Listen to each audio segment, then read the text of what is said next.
యోజన కింద మన రాష్ట్రంలో 21,80,000 ఇళ్ల కోసమని 23,000 కోట్ల రూపాయలని కేంద్ర ప్రభుత్వం ఇచ్చింది. గతంలో కూడా మీరు వీడియో వేరే డైరెక్షన్ లో ఉంది.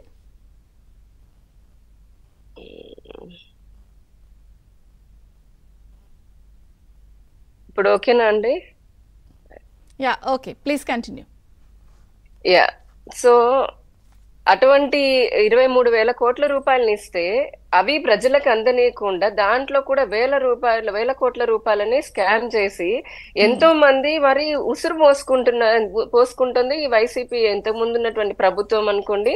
ఇప్పుడు కూడా మళ్ళీ సోషల్ మీడియాలో ఇటువంటి దాడులు చేయడం, ఇంకా ఏం చేయలేదు అంటే మీరు 5 సంవత్సరాల్లో దోచుకున్నది లెక్క తీయడానికే మాకు కొన్ని నెలలు పట్టేటట్టు ఉంది. అంత దోచుకున్నారు కదా, మరి ఇప్పుడు 50 రోజుల్లోనే ప్రభుత్వం ఏం చేయట్లేదంటే ఎన్ని చేయకుండానే శాసనసభలో బిల్లుల్ని పాస్ చేస్తున్నారా, లేదంటే మొదటి రోజు 5 పథకాలకి ఏవైతే హామీలు ఇచ్చారో వాటిలకి సంతకాలు పెట్టారా? ఇవన్నీ పక్కన పెడితే ఈ రోజున వైసీపీ చేసేటటువంటి ఆరోపణలు నమ్మే పరిస్థితిలో ప్రజలు లేరు. ఇక ఆవాస్ యోజన కింద ఇళ్లకి 4 లక్షల రూపాయలు అటు కేంద్ర సహకారము ఇప్పుడు పెంచారు. గతంలో 1,50,000 రూపాయలు ప్లస్ నరేగా నిధుల కింద నుంచి 30,000 రూపాయలని చెప్పని తీసుకొని ఇచ్చినప్పుడు ఈ 5 సంవత్సరాల్లో వైసీపీ పాలన చేసినటువంటి 5 సంవత్సరాలలో లోన్ అంటే ఈ ప్రభుత్వం చేసిన సహకారం కాకుండా ఎంతో కొన్ని లక్షల మంది బయట నుంచి కొద్ది గొప్ప అప్పు తీసుకొచ్చుకొని మరీ ఇల్లులు కట్టుకుందామని చెప్పని ప్రయత్నం చేసి కట్టుకోవడానికని వెళ్తే వైసీపీ ప్రభుత్వం ఇచ్చిన స్థలాల్లో ప్రాబ్లమ్స్ చూడండి. అక్కడ మునిగిపోయినటువంటి లేదంటే శ్మశానాల పక్కన అప్రోచ్ రోడ్లు లేకుండా, కరెంటు లేకుండా, డ్రైనేజీ వ్యవస్థ లేకుండా వారు తీసుకొచ్చినటువంటి డబ్బులకి ఇప్పుడు వడ్డీలు కట్టుకోలేక నానా అవస్థలు పడుతున్నటువంటి బాధితులు ఎంతో మంది ఉన్నారు. ఆ ప్రాబ్లమ్స్ అన్నిటినీ కూడా ఇప్పుడున్నటువంటి కూటమి ప్రభుత్వం అర్థం చేసుకుంది. అలాగే కేంద్ర ప్రభుత్వం కూడా ఇప్పుడు 2.5 లక్షలకి సాయాన్ని పెంచింది. అంటే 60% వాటా ఇందులో కేంద్ర ప్రభుత్వం ఉంది. ఇప్పుడు ఏదైతే అంటే కూటమి ప్రభుత్వము ప్రజలకు అందిస్తున్నటువంటి ఇళ్లలో 60% కేంద్ర వాటా ఉంది, 40% రాష్ట్ర వాటా ఉంది. ఇదే కాకుండా ఆ ఇచ్చిన ఇళ్ల దగ్గర ఇల్లు ఒకటి ఇస్తే సరిపోదు, స్థలం ఒకటి దాంట్లో ఇల్లు కట్టుకోవడానికి సహకారం అందిస్తే సరిపోదు. ఖచ్చితంగా అక్కడ మౌలిక వస్తువుల కల్పన ఇందాక అన్నట్టుగా రోడ్డు కావాలి, అంటే రోడ్డు ఉండాలి, అలాగే డ్రైనేజ్ వ్యవస్థ ఉండాలి, తాగడానికి నీరు ఉండాలి, కరెంట్ ఉండాలి.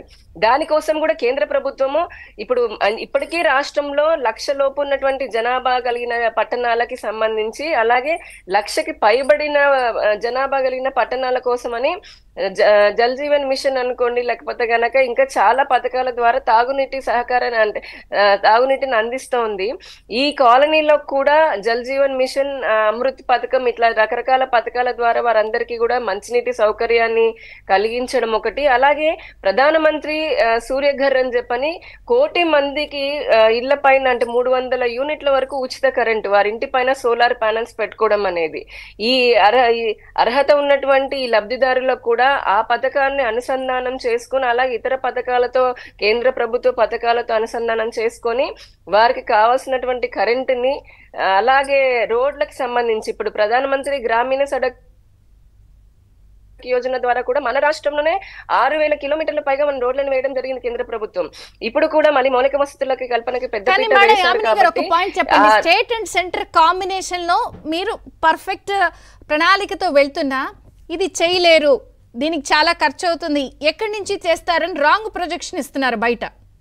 స్టేట్ సెంటర్ కాంబినేషన్ ఇది దొంగ నడిచినట్టుగా ఉందండి. అదే చెప్పాను, 21,80,000 ఇళ్ళని ఇచ్చినప్పుడు అది గ్రామీణాల్లో కూడా ఇచ్చారు, పట్టణాలకి ఇంకొక 2,80,000 ఇళ్ళని ఇస్తే అది పూర్తి చేయడం కూడా చేతగానటువంటి వైసీపీ వల్ల ఈ రోజున మాటలు మాట్లాడుతుంది కూటమి ప్రభుత్వానికి చేత కాదు అని చెప్పని. 2014 నుంచి 19 వరకు గత కూటమి ప్రభుత్వం, ఎన్డీఏ ప్రభుత్వం ఏదైతే ఉందో అది ఎంత అభివృద్ధి చేసిందో వారికి తెలియదా? ఆ చేసిన అభివృద్ధిని లాస్ట్ 5 years లో కదా వీళ్ళు విధ్వంసం సృష్టించింది.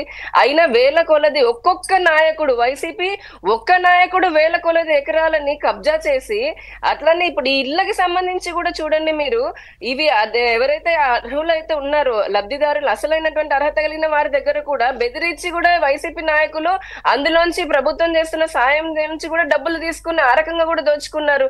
అసలు దోచుకున్న వారికి, అవినీతి చేసిన వారికి ఇప్పుడు బయటపడి ప్రజల ముందు ప్రజలు చీగొట్టారు, ఎన్నికల్లో రిజల్ట్ ద్వారా చీగొట్టారు. ఇప్పటికి ఈ రోజు కూడా వాళ్ళు చేసినటువంటి అది బాగోతాలు కబ్జాలు చూసి చూస్తేనే ఇదేమి అర్థమవుతుంది కర్మరా అని శ్రీకాకుళం అనుకుంటున్నారు. నుంచి తొడ వరకు బయటకు వచ్చి గొగ్గలు పెడుతున్నారు న్యాయం చేయమని.